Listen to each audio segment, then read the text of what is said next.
UP में मुसलमानों के घरों पर बुलडोजर का एक ट्रेंड शुरू हुआ था जो अब कार्रवाई का हिस्सा बन गया है।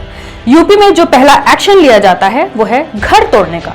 कोई घटना हो जाए तो पूछताछ नहीं की जाती, सीधे उस घर पर बुलडोजर चला दिया जाता है जिसमें आरोपी रहता है, भले ही वो घर उसका घर हो या ना हो। घर आरोपी का है, आरोपी के रिश्तेदार का है, आरोपी उस घर में किराए पर रहता है, इस बात से कोई फर्क नहीं पड़ता। किसी घर पर बुलडोजर चलाने के लिए सिर्फ इतना ही काफी है कि वो घर किसी मुसलमान का है, उसमें आरोपी रहता है और वो भी मुसलमान है।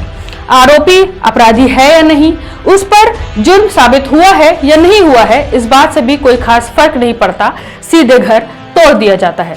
इस पूरे महीने किस किस के घर पर बुलडोजर चला, किस वजह से चला, अपराध साबित हुआ या नहीं हुआ, घर मुलजिमों का था या नहीं, इस पर बात करेंगे। लेकिन उससे पहले बात करेंगे यूपी के बुलंदशहर में हुए हिंदू मुस्लिम विवाद की। 21 अगस्त को रात 8 बजे बुलंदशहर में हिंदू मुस्लिम विवाद हो गया और हर बार की तरह पुलिस ने एक तरफा कार्रवाई करते हुए मुसलमानों को हिरासत में ले लिया। पूरा मामला क्या है, विवाद की शुरुआत कैसे हुई, ये आपको बताते हैं। बुलंदशहर के डिबाई क्षेत्र के गांव करीली में एक घर के बाहर 7-8 हिंदू लड़के शराब पीकर मुस्लिम लड़कियों के साथ छेड़छाड़ कर रहे थे। लड़कियों ने विरोध किया। मामला दो अलग अलग समुदाय का था, इसलिए बवाल शुरू हो गया। गाली गलौज हुई, लाठी डंडे चले, पत्थर चले। इस दौरान 6 लोग गंभीर रूप से घायल हो गए। कुछ ही देर में बजरंग दल के लोग भी इकट्ठा हो गए और हिंसा शुरू हो गई। मुसलमानों की बाइक, ट्रैक्टर, ई रिक्शा को आग लगा दिया गया।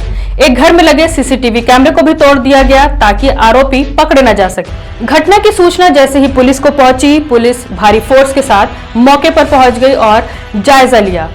डीएम और एसएसपी ने लोगों को समझा बुझाकर मामला शांत कराया। फिलहाल माहौल को कंट्रोल करने के लिए गांव में पुलिस बल तैनात कर दिया गया है। मामला दो समुदाय के बीच का था और घटना के बाद पुलिस ने कार्रवाई की, लेकिन एक तरफा। पुलिस ने 18 लोगों को हिरासत में ले लिया और ये सारे के सारे ही मुसलमान हैं। यूट्यूब की पॉलिसी है जिसके तहत लड़ाई झगड़े की, मारपीट की, आगजनी की विजुअल लगाने पर यूट्यूब पूरी वीडियो पर रिस्ट्रिक्शन लगा देता है, जिसकी वजह से झगड़े और आगजनी की फोटो और वीडियो हम यहाँ पर नहीं लगा रहे हैं। फिर से वापस लौटते हैं बुलडोजर कार्यवाही पर। रामगिरी महाराज ने प्रॉफिट मोहम्मद के लिए अपमानजनक बातें कही थी, जिसकी वजह से देश के अलग अलग हिस्से में रामगिरी महाराज के खिलाफ प्रदर्शन हुए। मध्य प्रदेश में भी प्रदर्शन हुए। छतरपुर में रामगिरी के खिलाफ लोगों ने थाने के बाहर जाके नारे लगाए। इसके बाद पथराव होने लगा।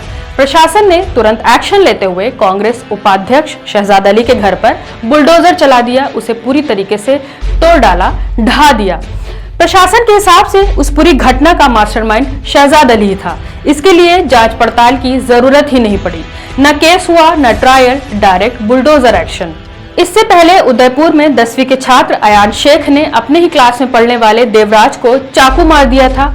पुलिस ने कार्रवाई करते हुए उस घर को ढा दिया जिसमें अयान रहता था, जबकि वो घर अयान का था ही नहीं। अयान की फैमिली उस घर में किराए पर रहती थी, लेकिन क्योंकि आरोपी मुसलमान था और बुलडोजर एक्शन करना था, इसलिए उस घर को ढा दिया गया जिसमें अयान रहता था किराए पर।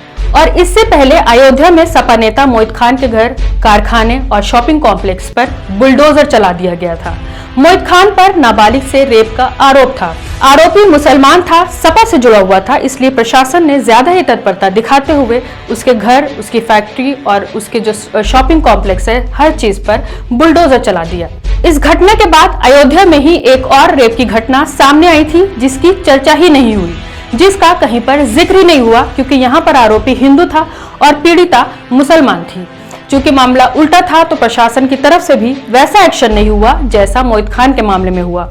इस मामले में रेप आरोपी के घर पर बुलडोजर नहीं चलाया गया, उसके घर को नहीं ढाया गया, क्योंकि बाबा का बुलडोजर एक्शन सिर्फ मुसलमानों के घर पर ही चलता है। मुस्लिम पीड़िता के भाई ने क्या कुछ कहा, इस वीडियो को सुनिए। मैं मोहम्मद इसरार में जिला अयोध्या का रहने वाला हूँ और दिनांक 12 अगस्त को हमारी बहन मजार पर गई थी और उसके साथ राम अनुज वर्मा, पिता का नाम राम पटेल वर्मा, वो मेरे साथ बहन के साथ जो है बलात्कार किया और उसके मुंह में कपड़ा लपेट दिया और बहुत मारा पीटा। मारने के बाद उसको जो है तालाब के किनारे फेंक दिया, बिल्कुल मरा समझ करके फेंक दिया। तो जब कुछ लोगों को पता चला, गांव के निवासियों को, तो लेकर के हमारे घर आए। जब मेरी बहन घर पर आई तो हम लोगों ने कानूनी कार्रवाई की और कानूनी कार्रवाई की, तो उसमें हमारे बहन के साथ बहुत गलत किया था, इसलिए हमें न्याय चाहिए। मैं हूं रुबान सारी और आप देख रहे थे मिल्लत टाइम्स। प्रशासन की तरफ से एक तरफा कार्रवाई, एक तरफा एक्शन पर आपकी क्या राय है, हमें कमेंट करके जरूर बताएं।